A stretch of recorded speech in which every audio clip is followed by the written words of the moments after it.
হরে কৃষ্ণ। তো আজ আমি বানাতে চলেছি রাজমা। তো অ্যাট ফার্স্ট কী করতে হবে না, ফার্স্টে রাত্রে সারা রাত আমি রাজমাটাকে ভিজিয়ে রেখেছিলাম। আপনারা চাইলে 5 থেকে 7 ঘন্টা ভিজিয়ে রাখতে পারেন। ভিজিয়ে রাখার পর কী করতে হবে না, এটাকে সেদ্ধ করার জন্য কুকারে সামান্য নুন নিয়ে এবং জল নিয়ে কুকারে সেদ্ধ বসিয়ে দিলাম।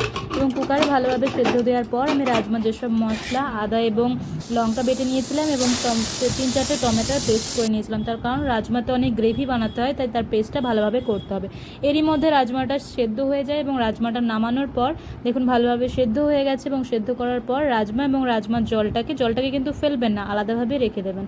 রাখার পর কি করব না, কড়াইতে তেল গরম করে আমি জিরে ফোড়ন দিয়ে দিলাম, একটা তেজপাতা দিলাম, 2টো তেজপাতা এবং একটা কাঁচা লঙ্কা দিলাম। তারপর যে টমেটোর পেস্টটা করেছিলাম সেই টমেটোর পেস্টটা দিয়ে দিলাম, আদা লঙ্কার যে পেস্টটা করেছিলাম সেটাও ঢেলে দিলাম। তারপর একটু পরিমাণ মতো নুন, হলুদ, ধনের গুঁড়ো দিলাম।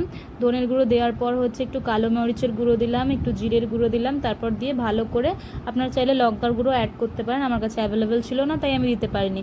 তারপর আপনারা ভালোভাবে মশলাটা নাড়িয়ে চাড়িয়ে দেখবেন ভালোভাবে কিন্তু 4-5 মিনিট ধরে মশলাটাকে কষাতে হবে। তার কারণ মশলার ওপরেই কিন্তু তরকারির টেস্ট আসবে। মশলাটাকে কষানোর পর মশলাটাকে ভালোভাবে কষিয়ে নিয়ে তারপর রাজমা যে জলটা রেখেছিলাম সেই জলটা মশলার মধ্যে অ্যাড করে যখন জলটা ফুটে উঠবে তখন রাজমাগুলোকে জলে দিয়ে দেবেন এবং রাজমাগুলোকে দিয়ে ভালোভাবে 4 থেকে 5 মিনিট আবার ফুটিয়ে নেবেন।